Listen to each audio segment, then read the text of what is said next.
So I wanted to share another idea on Corona and the state of the world today. Um, an idea that came to me and that really I realize it's we can learn a lot from it. When a woman has her periods, um, she has that loss of blood. She, in Jewish law, she becomes a NIDDAH. And when she becomes a NIDDAH, then it starts a number of days where she's gonna have to distance herself from her husband, and the husband distance herself from her, obviously, and in a way, she's put into quarantine. The couple is put in quarantine, and they cannot touch each other and not have intimacy with each other. And in a way, if we look at what's happening in the world today, the same thing is happening. We are put into quarantine. The same thing with a man. If he wants to approach God, if a man has release of semen, sperm, then he is considered also tameh. Just like the woman, she lost blood, she is tameh. A man loses semen, is tameh. What's the connection? What does tameh mean? Unfortunately, many people translate it as impure. It's a very wrong, derogatory, or not a good word. It's the wrong translation. Tameh comes from, means that it's covered, it's blocked. There's a blockage. And tahor, pure, what we translate as pure, means that it's flowing. This transparent. There's a flow. It's connected. So therefore, the concept is like that. Is that why does a woman has blood? Is because she had an egg, which was the potential for life, the potential for growth, for building something. That potential got lost. When the potential, that energy, that greatness is lost, then all of a sudden she finds herself, we find ourselves into a state of blockage, meaning spiritual blockage between our sense of self, our emotions, and our thoughts, our accomplishment. There's a little bit of a sadness, and it's one of the reasons sometimes what the woman goes through it becomes very moody. There's a sadness coming, or there's a tendency to be sad or be depressed. Every woman is different. Same thing when a man loses semen, he becomes weak. He becomes his desire for spirituality and desire for his energy is weakened, and he's not in the same energy mood. He also feels like sad or depressed, or and so very very similar, because same thing with the man has potential to give seed, to plant life, and when it's lost, then there's a loss of potential. So we see this pattern, this idea that when someone has potential and loses its potential, he loses its strength and his ability to connect on a deeper level. This is the purpose of men and women distancing themselves during those few days, because during these days, the whole purpose is to understand that we need to now there's a disconnect in order to reconnect. There's a distancing so that our intimacy, our relationship becomes transparent again.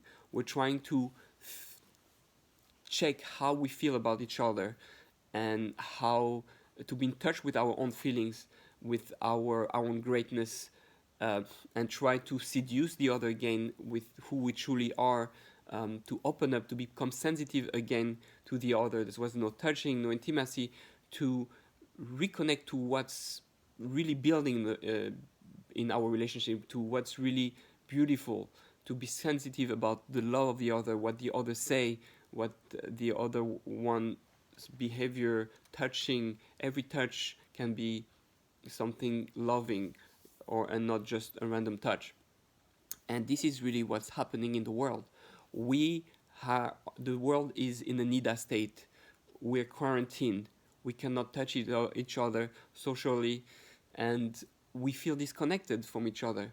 We feel that we feel even disconnected from God. What's happening? We're alone. And we are now in that stage of NIDDAH where really, I think one of the messages is that God said, you have been misusing my world. You have been using the world and wasted the resources, the potential of making a world of love, a world of connection, a world of unity, a world of love and intimacy, a world where you are building something deeper and greater. And stop, you're wasting, you become tamé, you're become blocked, especially with all the social media, all that. We don't even face each other in real life. Look what you have done. So it's a time to reflect, a time to get inside ourselves and work again on seducing God again, seducing our world again, and showing God that we are we are working on ourselves to get ready to go back to, not to go back, to go forward to a new relationship, to a new world order, so to speak, to a life where things are not going to be wasted. I'm not going to waste my time. I'm not going to waste my energy. I'm not going to waste my potential. I'm going to do my mission here, which is to build a world of unity, connection, love. I'm going to strive to be a better lover, more kind to people, more attentionate, more careful, more sensitive. This is what we're missing. And it's interesting actually that we are now in that period of Sfiras HaOmer. Sfiras HaOmer, the counting of the Omer, is also, the Zohar says it's 7 weeks because it's 7 days of NIDDAH, and that we are distancing from God. And what do we do during that distancing from God? We don't enjoy music, and we are meditating and focusing on our character traits, on our spheros, our internal makeup, our potential as a human being, our soul. And we're working on our character traits more than any other time of the year, because the goal is to go back to intimacy, go back to Har Sinai, to go back to Shavuot, which is the 8th week, which is the 8th day when the woman goes back to the mikveh and can be with her husband again, and we become intimate with God by learning Torah and by praying, like never before. And that's really one of the things we can learn. We can learn to really focus on who we can be.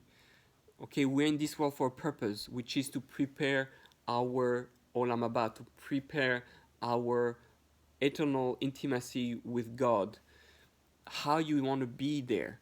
The only way is to be a Bain Olam Haba, which is Bain comes from Bone, which means Binyan, which is building. Are you building your future? Are you building your spiritual world? You are going to be in Olam Haba based in the world to come, the world of reward, based on who you have been here. So here we have now that opportunity to reflect. Moshiach will be coming soon. The world will change. Everything is going to be on a completely different level, and we have to be ready for it. And therefore now we have that stage of distancing ourselves, reflecting. We're giving a chance to reflect and to meditate and to see what the beauty of being one, the beauty of having relationships, of socializing, of um,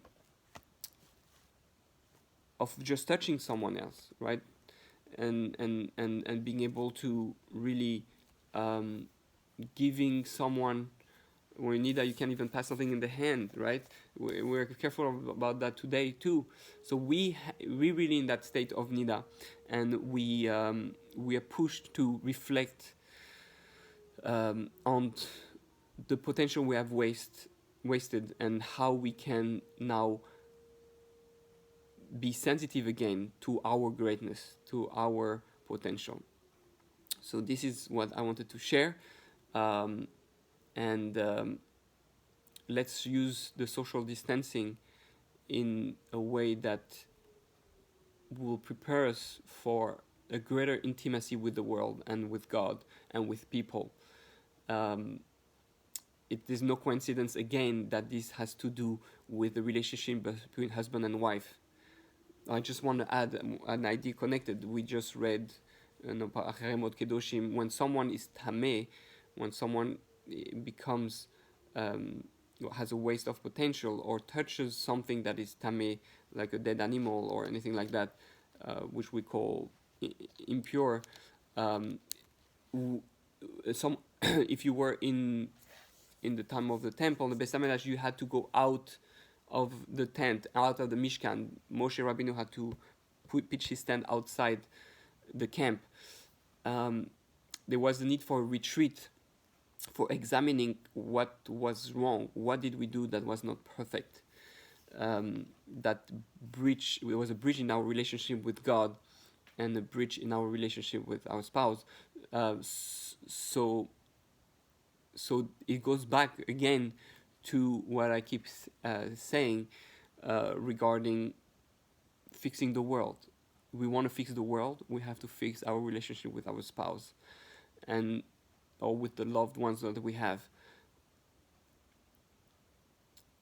We have to understand that if I can have a healthy, loving relationship with other human beings, and with my wife in particular, on the climax of the ladder of working on oneself and be truly chesed, to really give unconditionally, to really give based on what the other one needs, not for me to feel good about myself, not for me to have a name, not for my ego and my selfish pleasures, but to truly give the way one should give. I want to say one thing from Pirkei Avos that I just saw today. Um,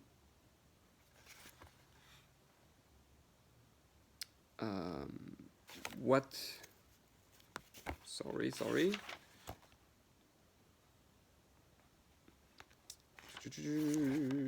Oh, I can't find it right now.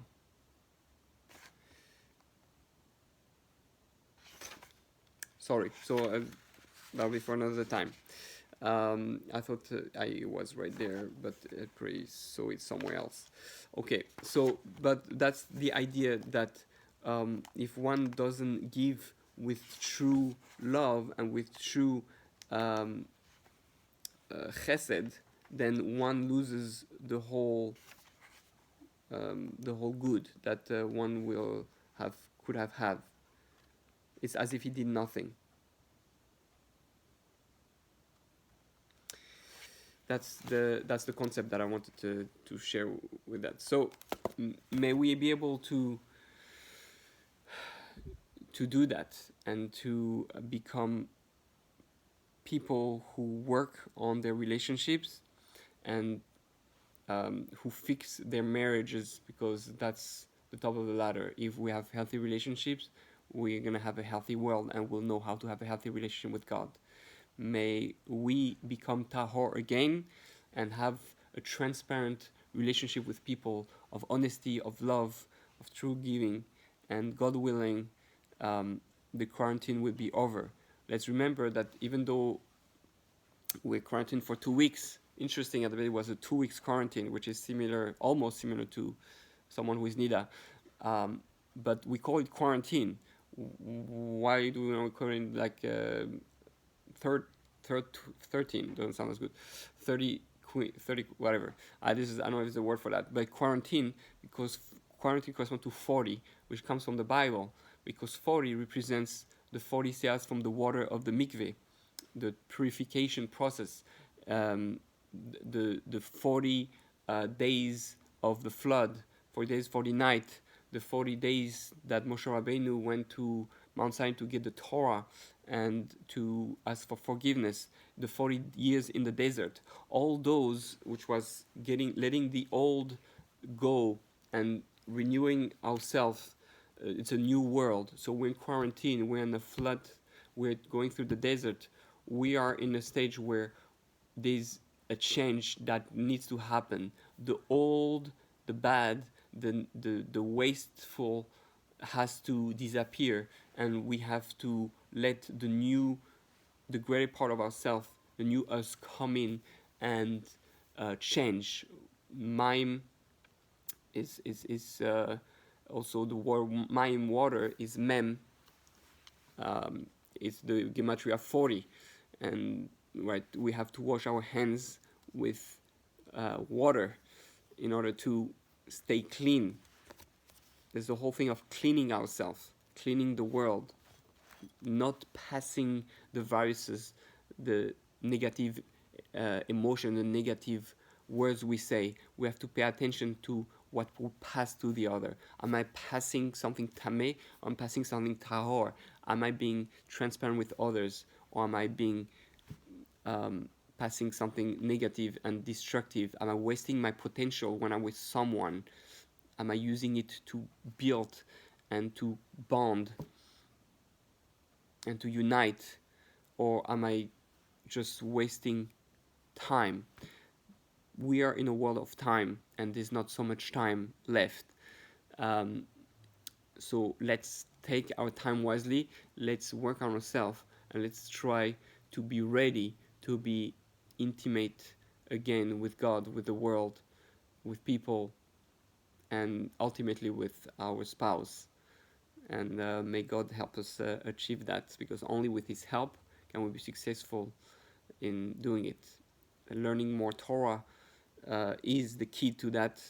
The more you learn Torah, the more you understand how to be tahor, how to be a transparent person, and God willing, we'll be able to have the world and God to be one again, like it was at the very, very, very beginning, but on much higher level, because we will have earned that respect. We'll have earned that love. Just like in NIDDAH, you have to kind of seduce your spouse every month again and again, prove to her that you deserve her, prove to her that you're worthy of having her. And God willing, if we do that, then God can't wait to be with us again. Baruch Adonai L'olam, Amen v'Amen.